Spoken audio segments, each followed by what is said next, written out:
everyone, welcome to High Chai Time with Foodiesnapper. Today I have a very special guest, Nura Sediqe, and she's my first Afghani Chai Time guest. Yes, and one thing I really wanted to have her today is she's an educated Afghani woman. I'll have Nura introduce herself and her work, what she does. First, welcome Nura. Cheers. Welcome to my High Chai Time. I'm honored to be here. Thank you for having me. No problem. I'm so glad. And most of you don't know, I have known Nura for the past at least 16 or 17 years now. Yeah, long time. You're a sister to me, so I'm really excited to see what you've done and just be part of this with you. Oh, thank you. Can you tell us a little bit about what you do? I'm a professor of political science and public policy at Michigan State University.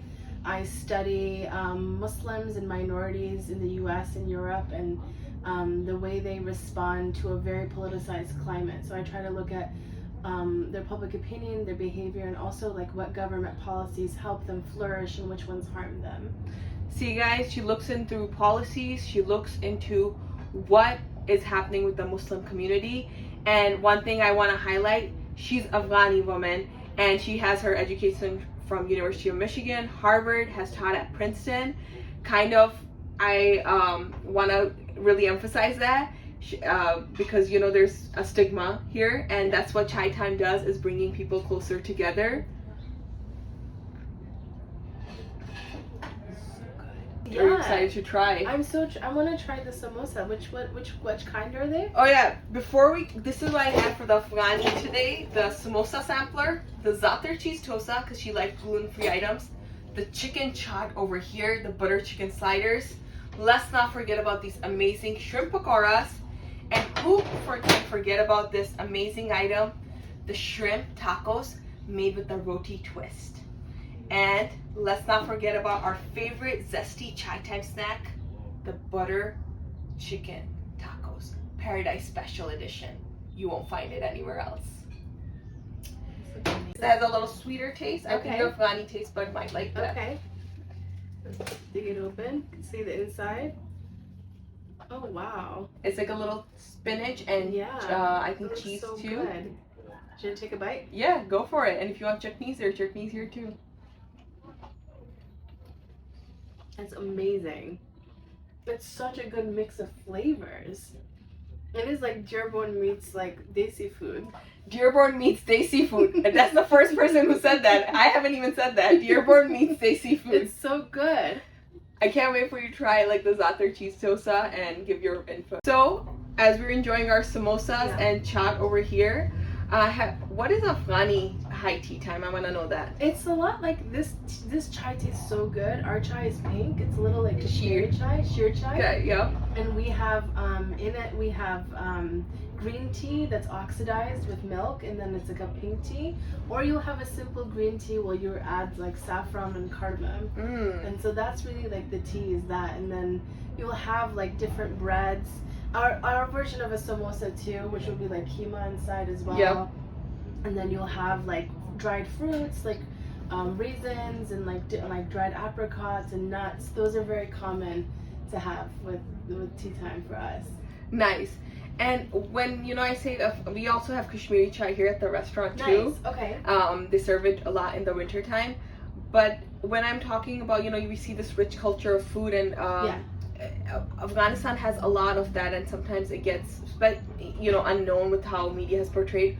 What have you realized with terms of Muslim Afghani and other Muslim community? Not knowing, I'm not talking about non-Muslim, but within the Muslim, because you work heavily with various Muslim. Yes, I do think with the politics in Afghanistan and the amount of refugees, when people meet an Afghan, they automatically assume they're a refugee, and that word isn't used in a good way. It's used almost to put someone down. Right. So they're very surprised when Afghans are educated. They're very surprised when they're successful. They're very surprised that Afghan women have a voice. Even within the Muslim community, those are things that they're surprised by. Like, oh wow, are you sure he's a medical doctor, but he's Afghan? He's like, yes, we have medical doctors, we have educators, and it's been in our history for generations. It's not new. Right.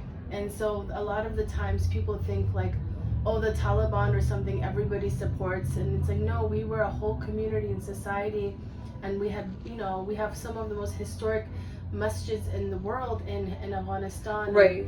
And that history and arts and poetry that we have are not like well known. So that's something I wish more people, even the Muslim community, knew more about. Right, and I think that's right. One thing that the chai time does is bring people and food and tea closer together. Yeah. So we were able to learn that, and we were able to learn the richness. Guys, first Afghani guest I brought here, definitely not the last, but look at her. If you look at her resume and her, she's a well-educated person in our society. And cheers to a good chai time. Let's get eating. In Afghani culture, yeah, when food is good, we don't use utensils, we use our hands. That's a compliment. Go for the hand. I'll say the first time, don't put any of the sauces. Okay. But knowing you, I think you like the tomato one more than the coconut. Oh wow, this is so, I love this bread. It's gluten-free, it's rice powder made into it. And what I'll do is I'll get out the fork and spoon to get some of this, because I think I didn't take this out. So I'll add this here. Yep, it's all supposed to be inside. This is masala dosa twisted with za'atar cheese dosa. And so then I take a bite? Yeah, take a bite. Okay. You like za'atar? I do. All right.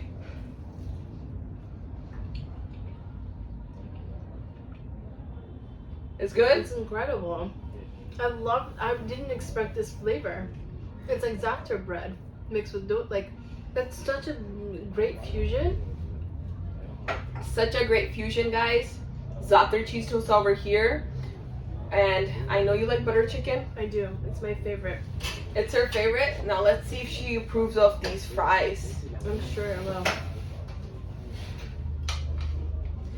So while we're getting these fries and everything ready, what's one advice you give to the Muslim community when you're studying policies and politics? Because oftentimes it feels like it's not fair in our benefits, or there's some racism. I think you've also seen Joe Biden, Obama. You've seen them, like, you know, you've seen political figures from senators. You've worked in the policy. You've worked in.